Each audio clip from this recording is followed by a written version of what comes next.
ಇದು ಇವ್ರಿಗೆ ಅರ್ಥ ಆಗುತ್ತೋ ಇಲ್ವೋ ಗೊತ್ತಿಲ್ಲ. ನಾನು ಇವರೆಲ್ಲರಿಗೂ ಅತ್ಯಂತ ಕಳಕಳಿಯಿಂದ ಮನವಿ ಮಾಡ್ತೀನಿ. ಸಾಧ್ಯವಾದರೆ ಸರ್ಕಾರಕ್ಕೆ ಬಹಳ ಗಂಭೀರವಾಗಿ ಒತ್ತಾಯ ಮಾಡ್ತೀನಿ. ಮುಖ್ಯಮಂತ್ರಿ ಸಿದ್ದರಾಮಯ್ಯನವರು ಬಹಳ ಚಿಂತನೆ ಮಾಡಬೇಕು ಈ ಬಗ್ಗೆ. ಈಗ ಬೆಂಗಳೂರು ನಮ್ಮ ಕೈಲಿಲ್ಲ, ಬೆಂಗಳೂರು ಪರಭಾಷೆಯವ್ರ ಕೈಲಿದೆ. ಯಾವ ಬೀದಿ ನೋಡು ಪರಭಾಷೆಯವರು, ಅವರದೇ ಒಂದೊಂದು ರಾಜ್ಯ ಆಗಿದೆ.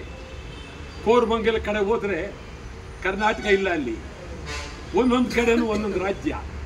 ಈ ಪರಿಸ್ಥಿತಿ ಇರುವಾಗ 4 ಭಾಗ ಮಾಡಿ, ನೀವು 4 ಭಾಗಕ್ಕೆ ಮೇಯರ್ ಇಟ್ಟರೆ ಯಾವೆಲ್ಲ ತಮಿಳರೊಬ್ಬ, ತೆಲುಗರೊಬ್ಬ, ಮಲಯಾಳಿ ಒಬ್ಬ, ಗುಜರಾತಿ ಒಬ್ಬ ಬರ್ತಾನೆ. ಹುಷಾರಾಗಿರಿ.